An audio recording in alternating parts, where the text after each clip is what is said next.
a really interesting panel this morning. It is, shall we say, eclectic, meaning there's a lot of different areas here, and they cover a lot of different types of science. So let me just go around the horn and tell you each person's name. Immediately my right, Howard Levy from Arcule. Luan Yang, right? I got that right? Yeah. Good. From eGenesis. Karen Ganlov from Isofol. Jean-Marc Steens from Abivax. Rosemary Mazanet from Columbia Care. Donald Black from Dowcor. And Brian Schwartz from Arcule. Welcome, guys. So let's start out. Howard, why don't you start out with us? Tell us a little bit about what you do. Good morning. Our company's name is Catalyst Biosciences, and catalysts are proteases. So we've been engineering proteases for more than a decade. And the aim is to improve on nature, to make much more potent agents. When I discovered the company, I found that they had a clotting factor 9 and a clotting factor 7 activated that were respectively 22 times and 9 times more potent than nature. And this meant that for the first time I'd found an agent that I could go from intravenous to subcutaneous. And subcutaneous therapy is preferred by patients, and also because of its pharmacokinetics and profile means far more stable therapy and improved therapy. Luan, you want to tell us a little bit about eGenesis, please? At eGenesis, we are trying to deliver human transplantable organ and tissue to save hundreds of thousands patients who are waiting for transplantation. So our approach is to use genetic modification to engineer animal so that to make their organ and tissue human compatible. Sounds like scientific fiction, but people have been trying that for decades. And the last time the industry took a very serious look was 15 years ago by Big Pharma, big failure due to the technical challenge. And now we think with gene editing tool, especially CRISPR, we can solve the unsolvable challenge and make it a reality to the patient. Karen, tell us about Isofol. Yes, Isofol is a Swedish-based biotech company, and we are working with a drug that is a biomodulator of 5-FU, which is today the most used drug for cancer therapy. Our drug enhances the effect of 5-FU, and it can be used for many types of cancers. And we have chosen colorectal cancer as a model. Colorectal cancer is one of the most commonest cancers there are, and the second deadliest. It's only lung cancer that kills more people. So we have chosen colorectal cancer for our clinical trial program, and we are now actually started our pivotal phase 3 study. So we are quite far with this drug, but it can be used in also for other types of cancers. So we have high hopes that this will be a good thing. Jean-Marc Steens, please tell us about Abivax. I'm the Chief Medical Officer at Abivax, a Paris-based Euronext-listed company. We are developing small molecules which all have the properties of interfering with RNA biogenesis. Why was I attracted to Abivax? Because myself, I worked for about 30 years for large pharma, one of them GlaxoSmithKline, about 25 years. In developing antiretrovirals, starting with AZT, finishing with triple therapy. And then I was attracted by Abivax 3.5 years ago because I have this small molecule which had at that time, but which in the meantime we showed, has the potential to reduce what is left in an HIV patient, which is the HIV reservoir, the integrated DNA. And so in 2 different studies, we showed that indeed the molecule, when you give it on top of triple therapy, you manage to reduce that HIV reservoir, which could lead potentially, if we conclude further studies in a phase 2b study potentially, it could lead to a functional cure. But when looking at how this worked, really, this molecule, we also discovered that it has anti-inflammatory properties, which is not too strange because actually the reservoir, HIV reservoir, is leading to chronic inflammation in patients. And so having this anti-inflammatory property, we said, well, maybe it also works, therefore, in different indications in the inflammatory space. So, Rosemary, we're moving now from sort of high-tech and genetics and going back to nature. Tell us about Columbia Care and cannabis, please. One might ask, I look like a nice lady, what am I doing in cannabis? I trained in medicine at the Brigham and I trained in oncology at the Farber. And when the founders came to me and said, gee, you know, we're not allowed to do research here, but we want to be able to help patients and understand this molecule and how it works, I said, well, gee, this isn't a molecule. This is about a combination of up to 100 different molecules within any one product, and we need to understand that a little better. So what we started doing back in 2013 is collecting big data or real world evidence and real world data on patients' buying practices and also on patient-reported outcome. And we're hoping to be able to analyze that data on an observational basis and use it to convince people for the indications that some of these cannabinoid mixtures work for. Terrific, thank you. Donald Black, tell us about Dalcor, please. Was here 20 years ago. We launched Lipitor. I was in charge of the development cholesterol-lowering drug for LDL. And we've done a great job in lowering LDL over the years, but we haven't done a very good job of reducing cardiovascular events due to other reasons, at least for modifiable risk factors. And so Dalcor has in-licensed a drug, CETP inhibitor, from Roche that failed, as other CETP inhibitors did, we believe because they weren't able to find the right patient population. Several years ago when Roche did a large cardiovascular endpoint study, it was in a broad patient population. There was an assessment done, a genetic assessment, that found that about 20% of patients have the right genotype to apparently benefit from taking dalcetrapib, which is the particular CETP inhibitor that we have from Roche. And they had a 39% reduction in death, MI, and stroke. And so we entered into a large cardiovascular endpoint study, which we've agreed would be the last study required for an NDA. We recently, we finished recruiting all the patients a couple of months ago. There's been another report from another CETP inhibitor that sees a similar finding. And so we believe in a couple of years our endpoint study will be done. Hopefully it's positive and we'll be able to provide something else for patients with cardiovascular disease. Thank you, good. So Brian, last but certainly not least, tell us a little bit about Arcule. Arcule is a Boston-based biotech company which focuses on oncology and rare diseases. Leveraging our large kinase experience that Arcule has amassed over the last couple of years, we currently have 4 kinase inhibitors in the clinic which target specific genetic populations in cancer. We were also approached by the NIH, and as the knowledge of certain rare diseases came forward, they realized that some of the same mutations that occur in cancer occur in rare diseases like Proteus syndrome or PROS, which is basically an uncontrolled overgrowth. So we have a drug, an AKT inhibitor, that has a program in overgrowth disease.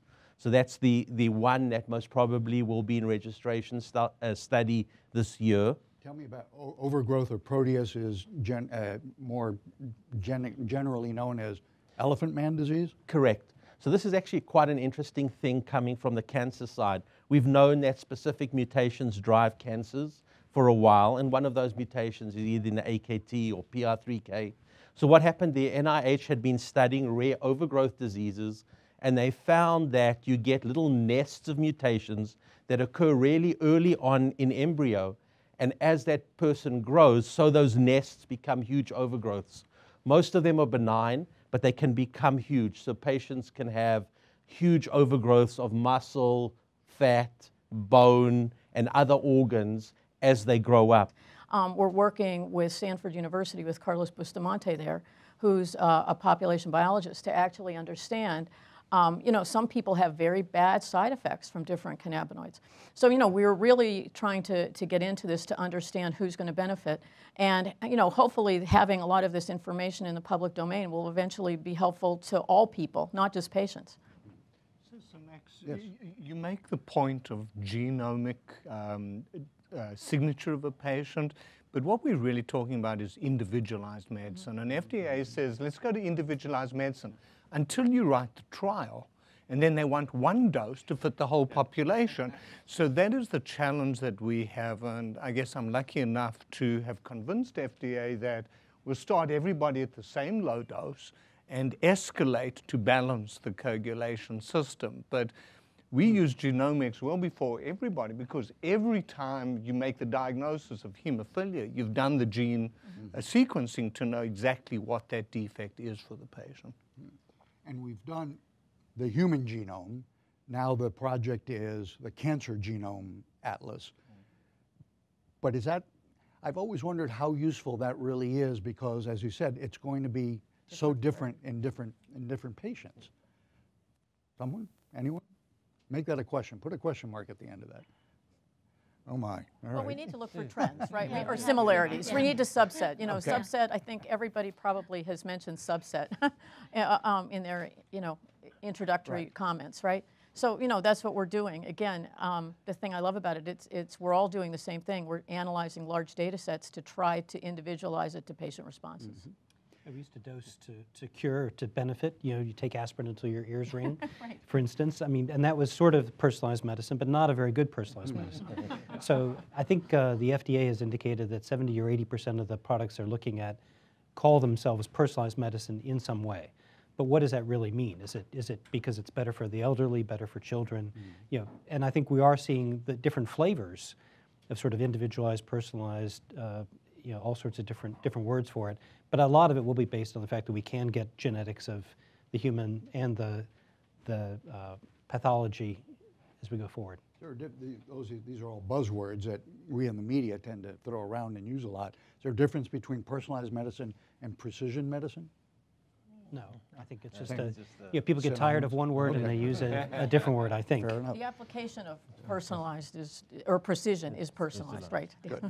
I want to build the argument Yes, further please. that I think the big data and genomics can help us find the correlation between the genetic information and the phenotype in response to the drug.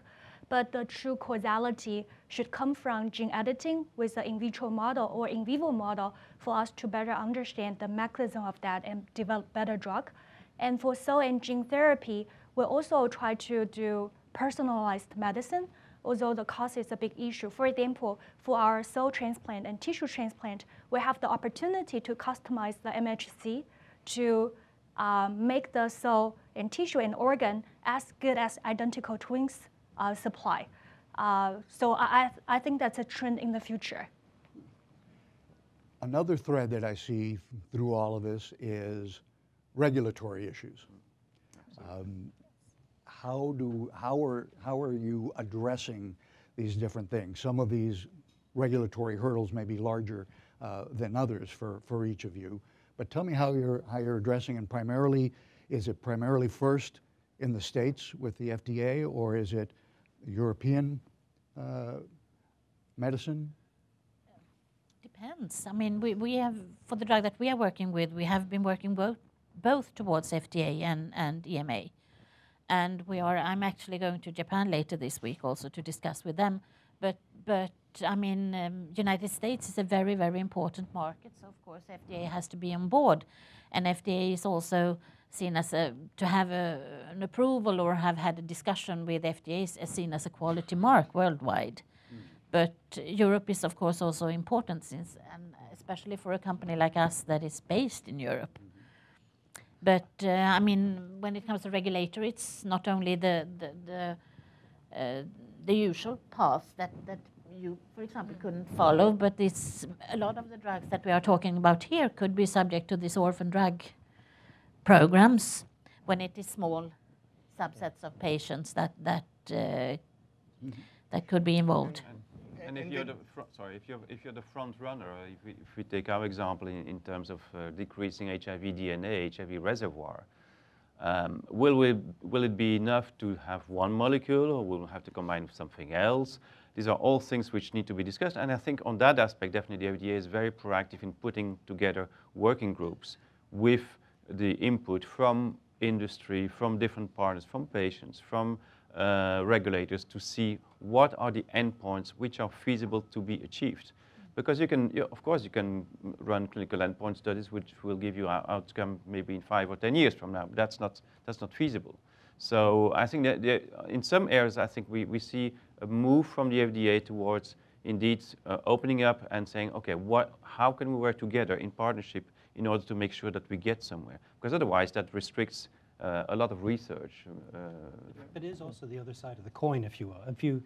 It is, I think the FDA is very open to looking at small studies, lots of different sort of individualized patients, individualized dosing. But then if you want a label that encompasses a very large population, then that's a very difficult hurdle. So then your market, to go from being able to look at something where the FDA can say, yes, we can understand this individualized dosing, but we want to then treat 1 million patients, that's something they wouldn't do. So that's where understanding the pharmacology is going to be critical over the future.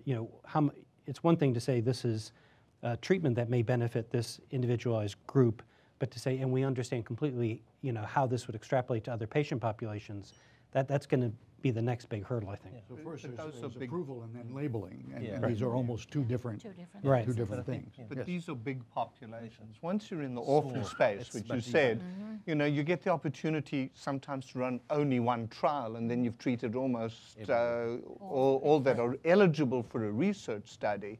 So it's really the alignment of all the global regulators at the same time, which is a challenge, because there may not be a venue to get them to agree on the trial that you're going to do. And not enough patients in any one venue? Well, there are enough patients. Otherwise, why are we treating the diseases? It's profit-driven at the end of it. And the way to reach the profit is to show the benefit and to show the outcomes benefits as well in whatever trial you're doing. And paradoxically, we say the gold standard is randomized placebo-controlled trials. Well, those are not good for orphan populations where sometimes the patient is a better control, their lead-in period to their treatment period, than randomizing, because one hemophilia patient's bleeding is not the same as another's. Right. Yeah. And you mentioned orphan drugs. Let me ask, as I've done a number of these recently, I get the sense that the FDA has become much more cooperative and receptive to ways of new pathways or expediting ways. How do you get into this? How do you get to be labeled or allowed to be an orphan drug, and what does that entitle you to do or enable you to do that's different from the more classic FDA approval process? So we've done a lot of orphan drugs. It's just a number. It's an incidence in the US, less than 200,000. So it's just a number in terms of getting that initial approval. What it buys you is some advantages. In Europe, it buys you don't have to pay money when your fees are much lower, and you get exclusivities and certain things at the end of the day. But from a regulatory quick review process, I don't think it buys you a hell of a lot. But what the FDA have done in oncology and rare diseases, in my experience, and I've been there a couple of times in the last few years, they've already started to put a lot of guidelines in place which are trying to make development much quicker. So we're starting to do these seamless trials where you start in phase 1 and you end up with approval in certain diseases. They're starting to give you guidelines on easier endpoints to use. I call them easier or earlier endpoints to use for initial approval. And they've also been very receptive. They have a couple of programs that we utilize. You have the fast track, you have breakthrough status, and I think those give you a lot more interactions with FDA. But my personal experience in the last year, when you have a small disease, you can pick up the phone, and they've been very, very receptive in terms of asking questions, because you only have 50 patients to test. Right. And if you do it wrong, both of you lose. And you brought up a couple of points which I was going to ask. The difference between orphan and then fast track, expedited, do some of your products fall into that, and how does that help you? Well, essentially anything that is really provides a unique benefit could be fast tracked. Lipitor, even though it was, I think at one point the largest or the most popular drug in the world, was actually fast tracked because it looked at homozygous FH patients. So it was the first non-oncology, non-AIDS drug to take advantage of fast track procedure. And I think any drug could potentially meet that same criterion if it's able to treat a patient population that that hasn't been treated previously. Anyone else? Fast track, expedited approval, does that apply to your products? It could perhaps to us, because when it comes to colorectal cancer and first-line treatment, there has not been a lot happening the last 10 years. So if our drug is successful, we will definitely try to get an expedited approval.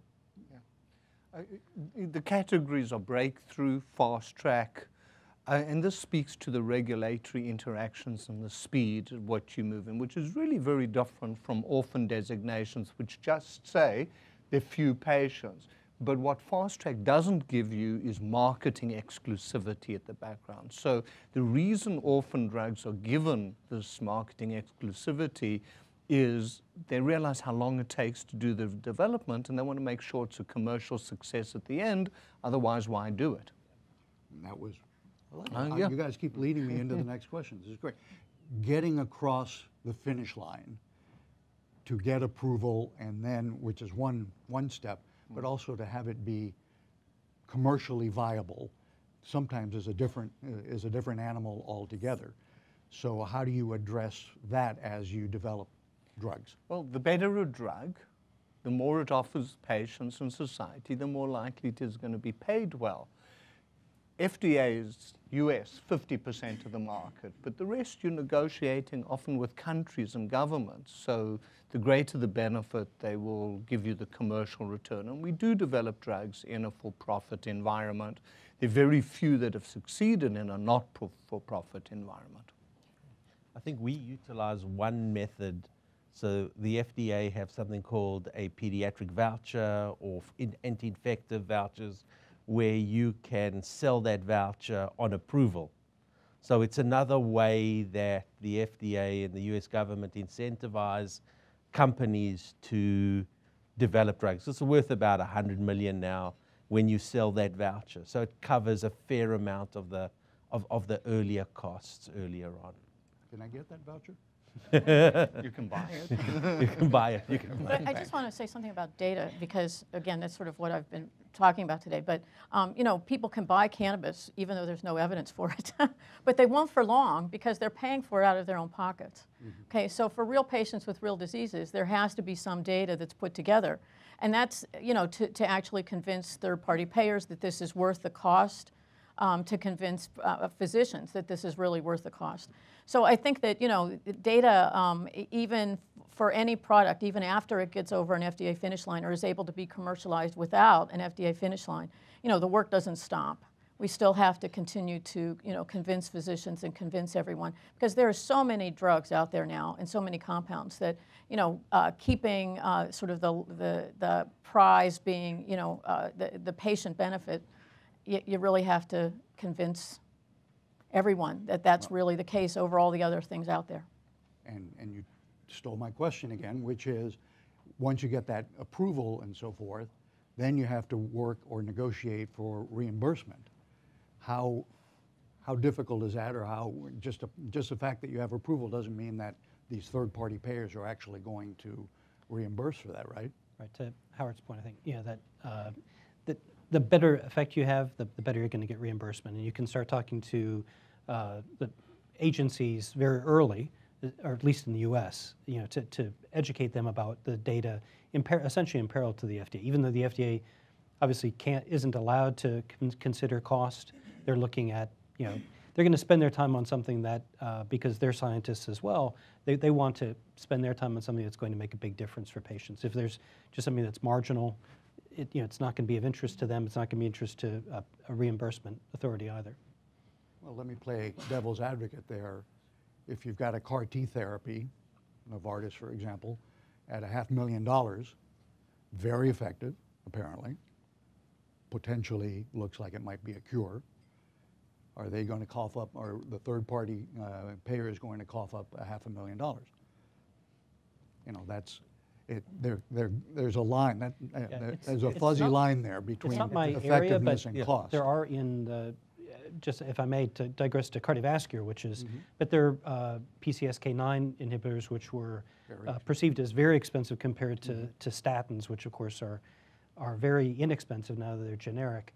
The there were a lot of barriers by the reimbursement authorities. So even though now Amgen and Sanofi have dropped the price very significantly to the point where it's not clear that they're making money, actually, it's come down so much. But physicians have been trained not to even put their patients on the PCSK9 inhibitors. So as far the last data I saw, there still wasn't much of a change in the uptake of these drugs because there was such a backlash at the cost of the therapy.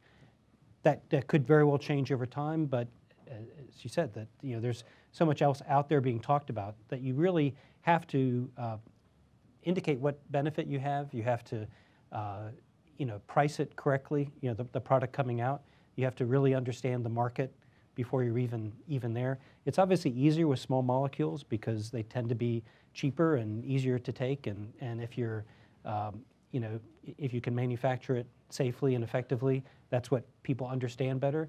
Obviously, they're understanding biologics much better now than they did 20 years ago. But it's still, I think, very similar kinds of issues. So for cell therapy, we are still at the early stage of development, so we don't worry about the pricing.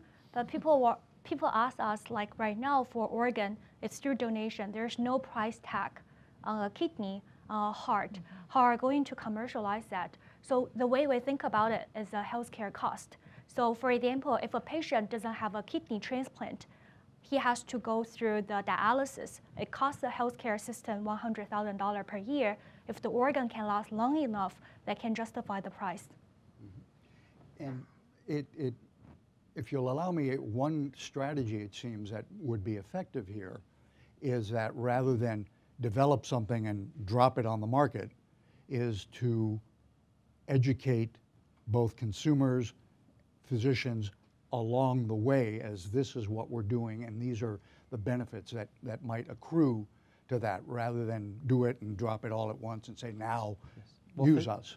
I'm sorry, but physicians, not patients yet. Well, some of it needs to be patient-driven, consumer. Yes. Society has to agree that what you're delivering is worth it. Exactly. That's, after all, how we came up with the cost or the reimbursement for dialysis.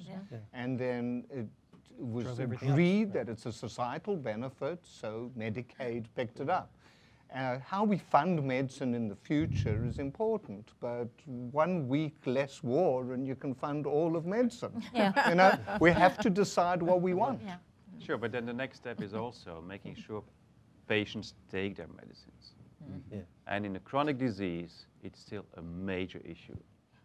And I mean, then you have this high cost of medicine and patients not taking them. So why, I mean, you really need, I think there's a lot of focus which needs to be put on patient education in terms of leading towards better compliance. And also, like you said before, it has to be easy. Absolutely. It should be easy to comply with the treatment. So you shouldn't have to take something 6 hours a day or something, because that doesn't work. So what I like to do when we kind of wrap up these panels here is to ask each of you to gaze into your crystal ball and look at the near to sort of intermediate future. Nobody's going to predict flying cars anytime yet.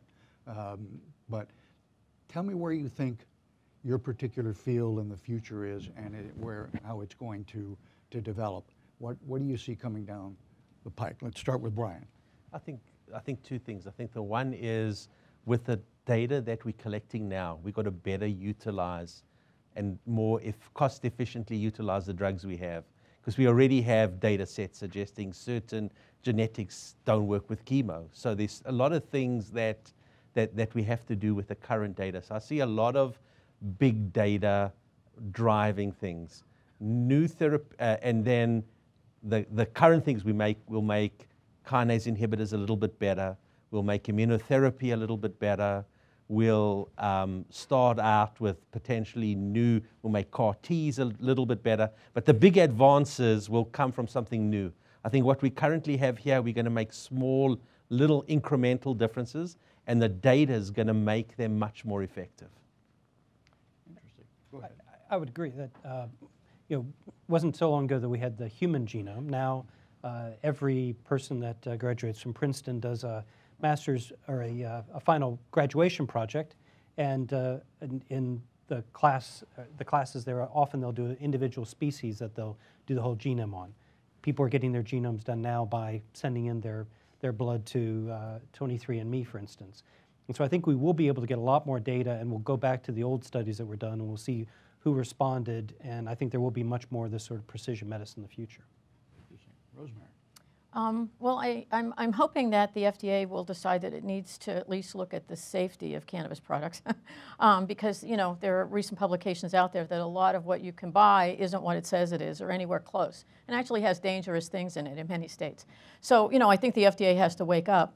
But I also think that, you know, there are real doctors out there that want to prescribe this as a real medicine for real patients. And, you know, we need to have proprietary products defined, that have been studied, that have been vetted, and you know most of these products in cannabis won't replace many of the other drugs that companies are making, but they will be able to be part of the armamentarium and maybe allow some of the other drugs that are harmful to be reduced in their dosages. So that's my hope.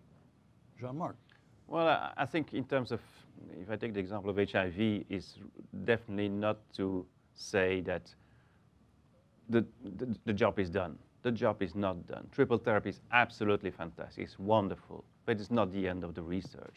And we all know, taking antibiotics as another example, that if we had done some more, continue to do some more research, we wouldn't face the issues we're facing today in terms of infection. So we have to continue, and we need to do further research on HIV. The job is not done.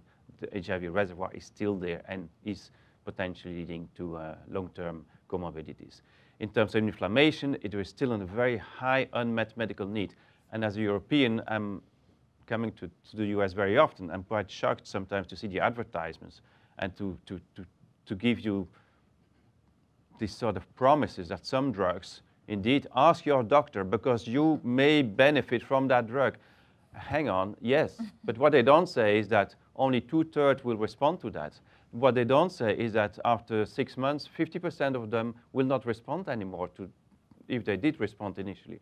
So I think it's creating some sort of false hope to some people. And again, as a European, I'm quite shocked to see that sort of language which is being used, because at the same time we know from data, and data are so important here. It's evidence-based medicine which we're talking about. And if you don't go through that route, I mean, then where are we going?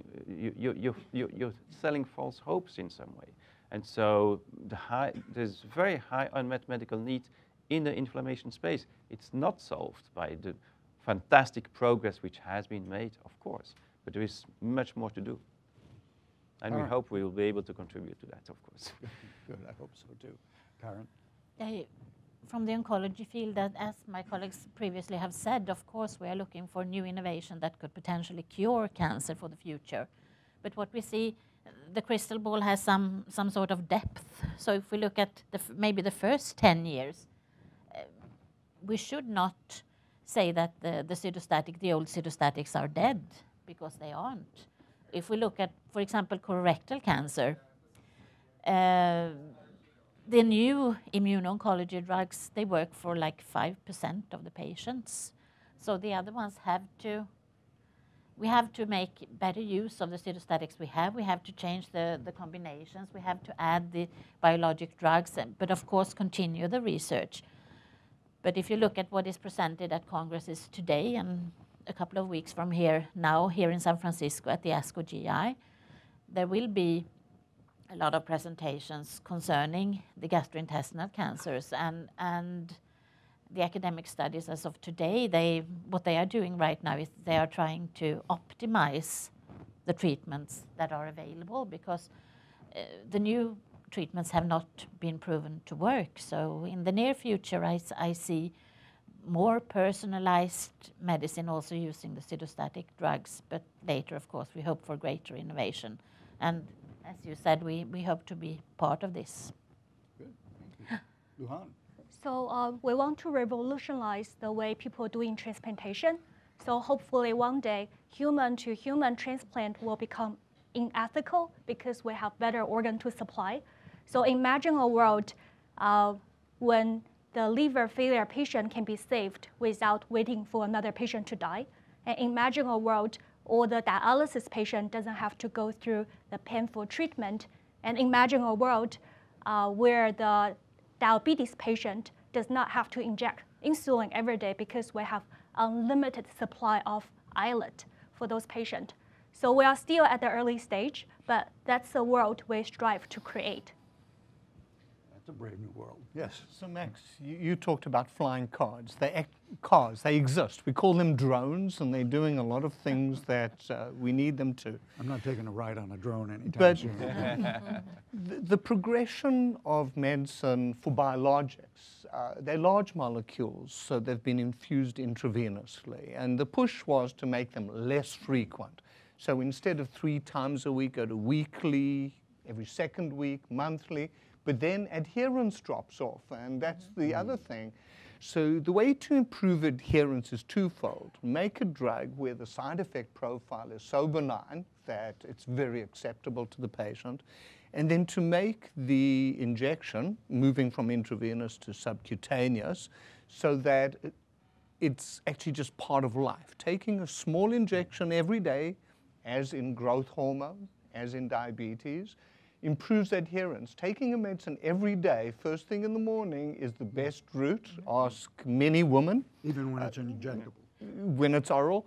And then hopefully, and it can be feasible for some biologics to move to an inhaled route or a sublingual route. I think that our delivery mechanisms will improve over the next decade. Interesting. So what I hear also then is the future will depend a lot on big data, analyzing very large numbers of people and teasing out the ones that will benefit from different, the different subsets that will benefit from different medications, and genomics. And that's where the future lies, no? A brave new world.